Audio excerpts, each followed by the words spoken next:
This year we've seen an avalanche of allegations and criticisms around the toxic culture here at Parliament House. And as a result, there's been a focus like never before on women's safety and security, a focus that will be sharpened further when the Treasurer delivers this week's budget. Justice! Now! We know what your priorities are, but in terms of this budget, will there be a focus on women? How will you try and say to the Australian people, you get it? Well, yes, there is.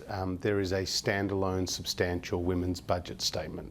You'd have to go back to the 1990s to find an equivalent document. And it not only details the economic impact of COVID on women, but also the details around the individual measures in women's economic security, women's safety, as well as women's health. In among the economic data will be a 50-plus page statement focused on women, with fresh funding for the more than 830,000 or 11% of Australian women and girls with endometriosis, and more support to reduce premature births, impacting around 8% of births each year. The government's new Women's Security Task Force in particular, probing financial security in the wake of the pandemic. Women's safety has been a key priority for the Morrison government. We've already announced substantial funding. There'll be more in the budget with a series of targeted measures. But to know that 1 in 4 Australian women suffer violence at the hands of a partner or a former partner is just heartbreaking. It's not good enough. Things need to change, and obviously the initiatives that were put in place in the budget will help do that. Now, as I mentioned, we've seen you obviously happily married, 2 wonderful kids. Do you feel a bit of an added burden on your shoulders, as in, you know, you're the clean skin, one of the clean skins in the government in terms of how you respond to all of this? Well, it's not about me, Kieran. It's about outcomes. Outcomes for Australian women, but also for Australian families.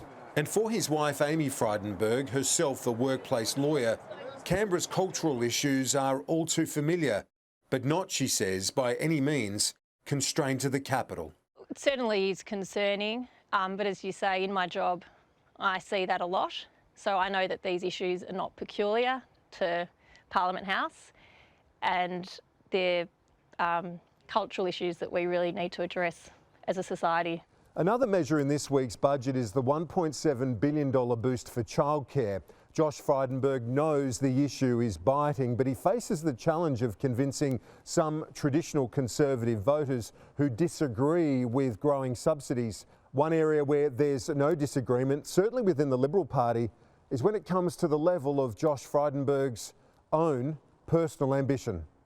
Amid the last divisive decade of Liberal leadership, Josh Frydenberg remained largely loyal to those he served under, supporting Tony Abbott against Malcolm Turnbull, before backing Turnbull against Peter Dutton 3 years on. He supported Scott Morrison in the spill and overwhelmingly won the deputy leadership against Stephen Chobo and Greg Hunt. I've worked with Josh for many years. We didn't run as a ticket today. That's not how it should be, in our view. We knew that each of us needed to seek a mandate in our own right to heal our party, to bring our nation together and go forward. It's a record mostly unblemished by the bad blood of that Canberra chaos, and following his pandemic performance, many see him as the next in line for the top job. And while his supporters don't doubt he'd be ready when the time comes, are his loved ones as prepared? When you look at the career that your husband has, do you ever think about what might be next? Because if the planets align, obviously he'd be in the top line of betting for the next Prime Minister. If that happens, how would you manage that? Look, I just manage day by day and take every day as it comes. He's got such a big job to do now, and that's really all we're focused on as a family. And do you think that that helps him in terms of dealing with the challenges that he does take that approach as well, day by day? He's able to engage with people in the street, in the cabinet. Yeah, I mean, Josh is very much in the moment, and as you would see by the way he performs and the way he interacts with people, as you saw down the street today, he understands the issues of today, and that's what he's focused on. That drive and the potential possibilities when it comes to the Prime Ministership recognised early on in his career when he worked as a senior advisor to John Howard. Oh, I thought Josh was, of course, ambitious to get into politics at some stage, and I certainly didn't decry that. I was ambitious about politics at Josh's age. I thought he could do very well, and it didn't surprise me that he became deputy leader and treasurer at a fairly early stage of his career. And I think he's justified the loyalty and support of people that extended it, and the partnership between Josh Frydenberg and Scott Morrison has been absolutely integral to this government's success. That success doesn't come without a relentless work ethic and many, many interruptions, even when on holidays.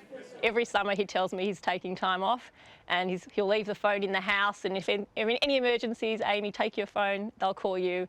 And I'm yet to have a summer where he doesn't work, so we'll keep that in the pocket maybe next year. But when he is home, he tries to make up for lost time. He's definitely the biggest kid in the house. So when he's home, I have 3 children, but they just love it. He comes home, he's always loud, comes with presents, rolling around on the floor, giving them piggyback rides, and it's just pure joy when he's home. Like so many politicians' kids, it's hard when he has to say goodbye so often. And with an election around the corner and no guarantee against further pandemic setbacks, there'll be many more goodbyes to come. Well, that's where I'd always rather be, at home with the kids rather than at the desk at work.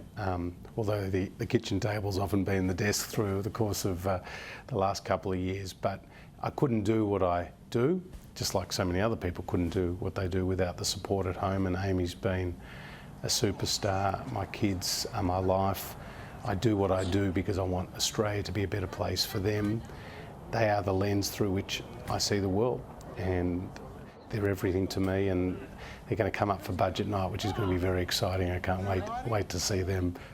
Keeping them quiet for 30 minutes as I speak is going to be a task in itself.